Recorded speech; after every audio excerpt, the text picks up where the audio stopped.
I used to believe that love, once chosen, would always find a way to survive. I thought that distance meant stress, that silence meant tiredness, that emotional coldness was just a phase. I told myself that real relationships go through seasons, that not every moment needs intensity to be real. I believed that if I loved enough, if I stayed patient enough, things would return to what they once were. What I didn't realize was that sometimes the mind protects itself by refusing to see what the heart already knows. I thought I understood my own emotions, but what I didn't know was that a resource existed that could help me rebuild my life and regain clarity. You'll find it in the description and comments. At that time, I wasn't afraid yet. I was hopeful, and hope can be dangerous when it keeps you trapped in what no longer exists. The first signs were not dramatic. There was no betrayal, no explosion, no obvious event that demanded a decision. There was only distance that grew quietly. Conversations became shorter, touch became rare. Eye contact faded into distraction. When I spoke, they listened with half their attention. When I needed emotional presence, I received politeness instead.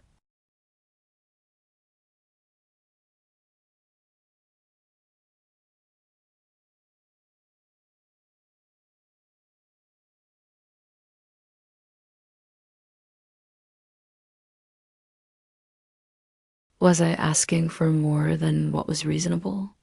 And yet the same thought kept returning. Why did I feel so alone while still in a relationship? The signs that he doesn't love you anymore, or that she doesn't love you anymore, rarely arrive as cruelty. They arrive as absence. The pain intensified not because of what was said, but because of what was no longer said. Compliments disappeared, curiosity about my life faded. Plans for the future were replaced with vague answers. When I expressed sadness, I was met with emotional distance instead of care. When I asked what was wrong, I was told nothing, but nothing felt heavier than any argument ever had.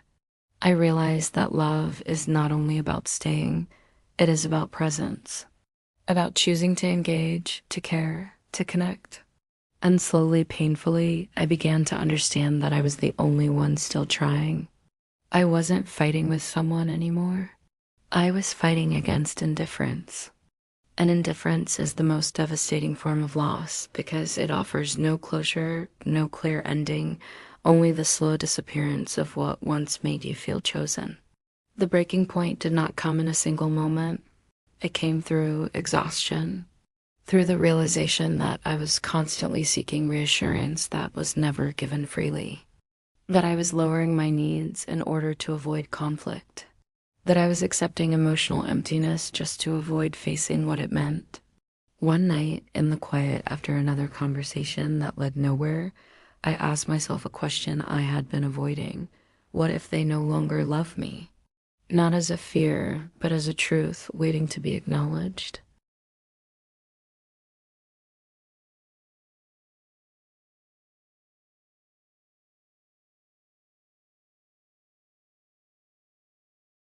And the most painful realization of all, love cannot be forced to return. You cannot negotiate someone into choosing you. You cannot sacrifice yourself enough to become lovable again to someone who has already let go. The realization was devastating, but also clarifying.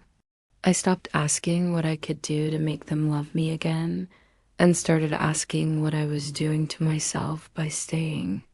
I saw how much of my identity had become tied to their validation, how my self-worth had been quietly shrinking as I waited for crumbs of affection.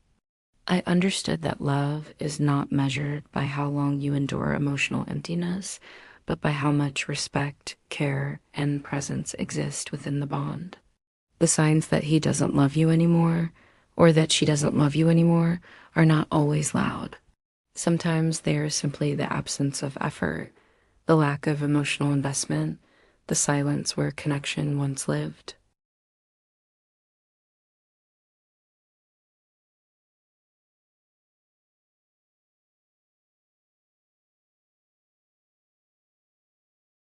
Rebuilding did not begin with confidence. It began with grief. with mourning not only the relationship, but the future I had imagined, the version of myself I had been inside that love. I questioned my value. I questioned my judgment. I questioned whether I had somehow caused the emotional distance. But over time, through reflection and emotional work, I began to separate what belonged to me from what never did.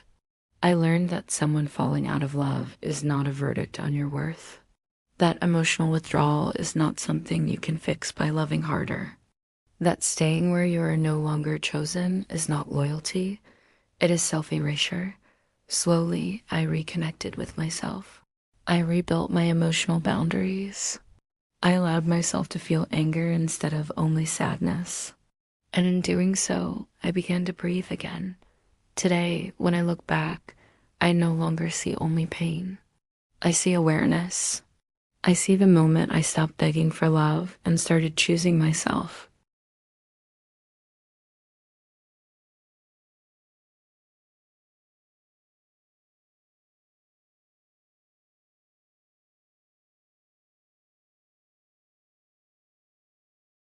How many are asking quietly, does he still love me? Or does she still love me? While already knowing the answer in their hearts. If this story feels familiar, know this. You are not too much for wanting connection. You are not weak for hoping.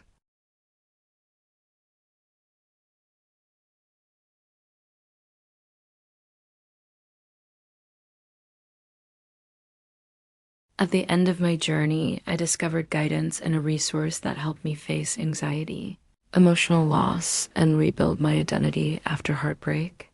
You can access it too. The link is in the description and comments.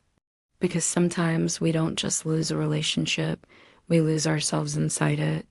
And healing is not about finding someone new, but about reclaiming the parts of you that were abandoned in the process of loving someone who could no longer love you back.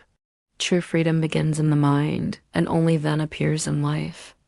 If this story resonated with you, like the video and subscribe to Toxic Minds for more content about emotional abandonment, relationships, trauma, and psychological healing.